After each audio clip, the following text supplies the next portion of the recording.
सुबह के समय कुछ जानवर जंगल में टहलने के लिए जा रहे थे कि तभी रास्ते में उन्हें गाय और एक गधा मरा पड़ा दिखाई देता है। उन्हें किसी ने बुरी तरह से मारा हुआ था। सभी जानवर उनको देखकर बहुत डर गए थे कि तभी वहीं पर जंगल के राजा बंटी बाघ वहीं पहुंचते हैं। गाय और गधे को मरा हुआ देख बाघ बोला, अरे ये सब किसने किया? इनको इतनी बेरहमी से किसने मारा? किसने किया ये सब? बताओ मुझे। पता नहीं महाराज, ये सब किसने किया?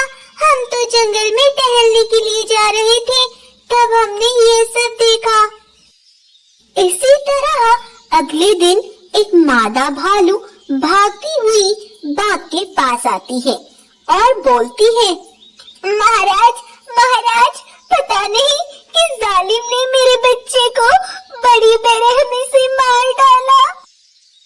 तब बंटी बाघ मादा भालू के घर जाकर देखता है तो किसी ने उसके बच्चे को भी उसी बुरी तरह से मारा हुआ था जैसे गधे और गाय को। बाघ को भी अब कुछ समझ नहीं आ रहा था कि आखिर ये सब कौन कर रहा है। तब कुछ देर बाद सभी जानवर एक जगह इकट्ठे होते हैं और उसी बारे में बात करते हैं। अरे भाइयों, ये सब हो क्या रहा है? रोज रात को न जाने कौन जानवरों को मार डालता है। हाँ बहन, पता नहीं ये सब करता कौन है, और महाराज बाघ को भी अभी तक कोई सबूत नहीं मिला। भाइयों, आज रात हमें छिपकर देखना चाहिए कि ये सब करता कौन है। हाँ गोरिल्ला, तुम बिल्कुल सही कहते हो। आज रात हम सब छिपकर ही देखेंगे। तब सभी जानवरों ने ऐसा ही किया। आज रात कोई जानवर नहीं सोया। आज सभी जानवरों ने ठान ली थी कि आज उसे पकड़कर ही रहेंगे, जो भी ये सब कर रहा है। कुछ देर बाद गाय, भालू और गोरिल्ला देखते हैं कि महाराज बंटी एक ज़ॉम्बी सफेद शेर में बदल गए। यह सब देख जानवरों के तो पसीने छूट जाते हैं और वो सब डर के मारे जाकर छिप जाते हैं। सुबह होने पर बाघ अपने असली रूप में आ जाता है और रात जो उसके साथ हुआ उसे कुछ याद नहीं रहता। लेकिन एक बाघ कैसे बदल गया एक ज़ॉम्बी शेर में, ये सब जानने के लिए हम आपको कुछ पीछे ले चलते हैं। जंगल का राजा बंटी बाघ अपनी पत्नी बाघिन के साथ बहुत खुशी से रहता था और अपने प्रजा का भी बहुत अच्छे से ख्याल रखता था। इसी जंगल में एक सफेद शेर भी रहता था। वह इस जंगल का राजा बनकर इस जंगल पर राज करना चाहता था।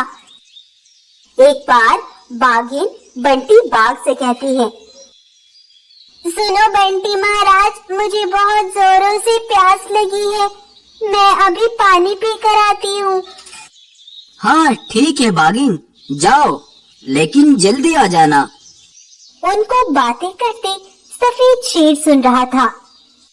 अरे वाह, ये अच्छा मौका है। आज मैं इस बागिन को मार डालता हूँ, उसके बाद इस बाघ की बारी है। तब सफेद शेर बाघिन का पीछा करता है और जब बाघिन पानी पी रही थी तो सफेद शेर पीछे से जाकर बाघिन पर हमला कर देता है और उसे जान से मारकर वहाँ से भागने लगता है। लेकिन कुछ दूर चलकर पहाड़ी से शेर का पैर फिसल जाता है और वो नीचे गिरकर मर जाता है। उधर बाघ बाघिन के ना आने से बड़ा परेशान था। तब वो बाघिन को देखने के लिए निकल पड़ता है। नदी पर पहुंचकर वो देखता है कि बाघिन मरी हुई पड़ी थी। यह सब देखकर बंटी बाघ बहुत ज्यादा दुखी हो गया था। लेकिन तभी उसे वहीं पर खड़ी एक शेरनी दिखाई देती है जो कि पानी ही पीने आई थी।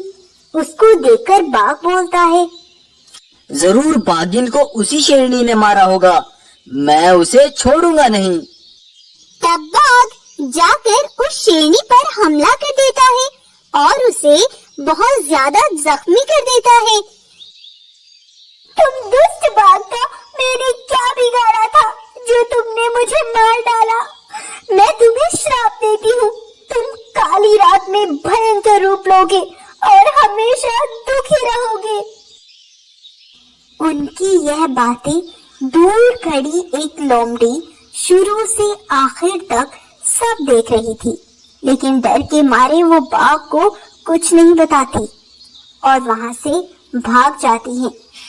तो इस तरह से उस शेरनी के श्राप से बाघ रात में एक सफेद ज़ॉम्बी शेर का रूप लेकर जानवरों का शिकार करता है।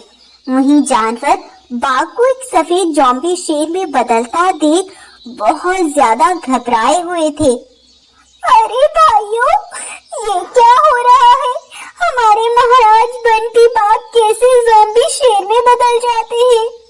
हमें ये बात आसपास के जंगलों में बतानी चाहिए ताकि कोई हमें इसका सुझाव दे सके। तब वो आसपास के जंगलों में ये खबर फैला देते हैं। यह सब उसी लोमड़ी को भी पता चलता है, तो वो उसी दिन बंटी बाघ के जंगल में पहुंचती है और वहां के सभी जानवरों को पीछे बीती हुई सारी घटना के बारे में सब कुछ बताती है।